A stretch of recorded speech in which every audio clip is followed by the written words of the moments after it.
तीसरे एपिसोड में कहानी गहराई और रहस्य के साथ आगे बढ़ती है। जून हो, वूसोक और उनकी टीम गीहुन के मुंह में लगाए गए ट्रैकिंग डिवाइस का पीछा करते हुए एक सुनसान और खतरनाक द्वीप पर पहुंचते हैं। यह द्वीप इतना अलग थलग है कि यहाँ सिर्फ कुछ मछुआरे आते हैं। उनकी टीम ट्रैकिंग डिवाइस का संकेत पकड़ते हुए ऊंची नीची चट्टानों और खतरनाक रास्तों पर आगे बढ़ती है। उनकी हर कदम सच्चाई तक पहुंचने की उम्मीद से भरी होती है। लेकिन जब वे ट्रैकिंग डिवाइस को एक मछुआरे के पास पाते हैं तो यह खुलासा होता है कि फ्रंटमैन और उसकी टीम को पहले ही खतरे का अंदाजा था। उन्होंने जानबूझकर यह डिवाइस वहां रखा ताकि कोई उनकी योजनाओं के करीब ना आ सके। यह पल दर्शकों को यह एहसास कराता है कि फ्रंटमैन का खेल कहीं ज्यादा चतुर और खतरनाक है। दूसरी ओर गीहुन और बाकी बालफेत खिलाड़ी अब उस द्वीप पर पहुंच चुके हैं।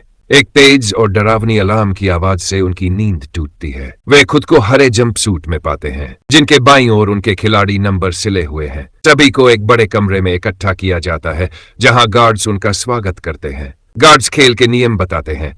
जो जीतेगा उसे 45.6 बिलियन वोन मिलेंगे। नियम वही पुराने हैं और इस बार भी खिलाड़ी इस खेल का हिस्सा बनने के लिए मजबूर किए गए हैं। जैसे ही खिलाड़ी सवाल करना शुरू करते हैं, गार्ड्स कुछ खिलाड़ियों के जीवन की असलियत उजागर कर देते हैं। प्लेयर 3333 म्योंगी एक पूर्व यूट्यूबर है जिसने अपने सब्सक्राइबर्स को एक क्रिप्टो करेंसी में निवेश करने की सलाह दी थी, लेकिन वह क्रिप्टो करेंसी ध्वस्त हो गई जिससे उसके फॉलोअर्स को भारी नुकसान हुआ। प्लेयर डूथंडी एक रैपर है जो अपने विशाल कद से बचने के लिए इस खेल में शामिल हुआ। अन्य प्रमुख खिलाड़ियों में शामिल है प्लेयर टूटा जूनही, प्लेयर 007 योंगसिक, प्लेयर 149 ग्युमजा, प्लेयर 390 जंगबे और प्लेयर 120 ह्यूनजू। पहला खेल रेड लाइट ग्रीन लाइट है। नियम वही है। ग्रीन लाइट पर आप आगे बढ़ सकते हैं, रेड लाइट पर आपको रुकना होगा। लेकिन अगर आप रेड लाइट पर हिले तो आपको गोली मार दी जाएगी। गीहुन जो पहले इस खेल को खेल चुका है बाकी खिलाड़ियों को चेतावनी देता है।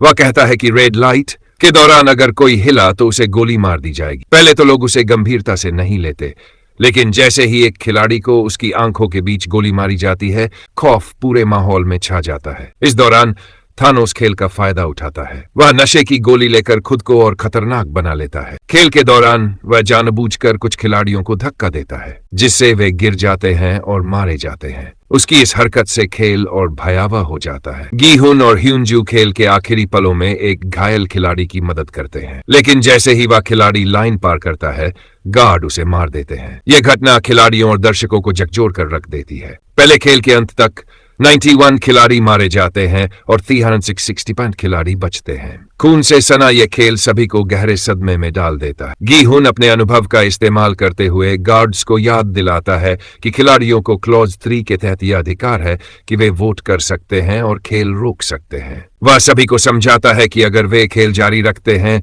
तो और लोग मारे जाएंगे। लेकिन खिलाड़ी उस पर सवाल उठाते हैं कि उसे खेल के बारे में इतना सब कुछ कैसे पता। गीहुन मजबूर होकर स्वीकार करता है कि उसने ये खेल पहले खेला है और वह इकलौता है जिसने इसे जीता। वह यह भी बताता है कि उसने 45.6 बिलियन वोन की इनाम राशि जीती थी। उसकी ये बात खिलाड़ियों के बीच हलचल मचा देती है। कुछ लोग उसका समर्थन करते हैं जबकि कुछ उसकी नीयत पर सवाल उठाते हैं। वोटिंग शुरू होती है और परिणाम एक बार फिर बराबरी पर आ जाता है। अब सबकी नजर प्लेयर 001 पर होती है। वह ओ बटन दबाता है और खेल जारी रखने का फैसला करता है। लेकिन असली झटका तब लगता है जब यह पता चलता है कि प्लेयर 001 कोई और नहीं बल्कि फ्रंटमैन इनहो है।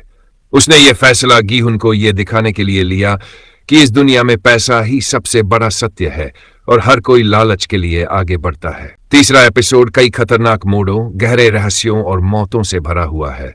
अब खेल और भी खतरनाक हो चुका है। हर कदम पर मौत मंडरा रही है। क्या गीहुन और बाकी खिलाड़ी इस खूनी खेल से बच पाएंगे? दर्शकों के लिए अगला एपिसोड और भी रोमांचक और चौंकाने वाले पलों से भरा होगा।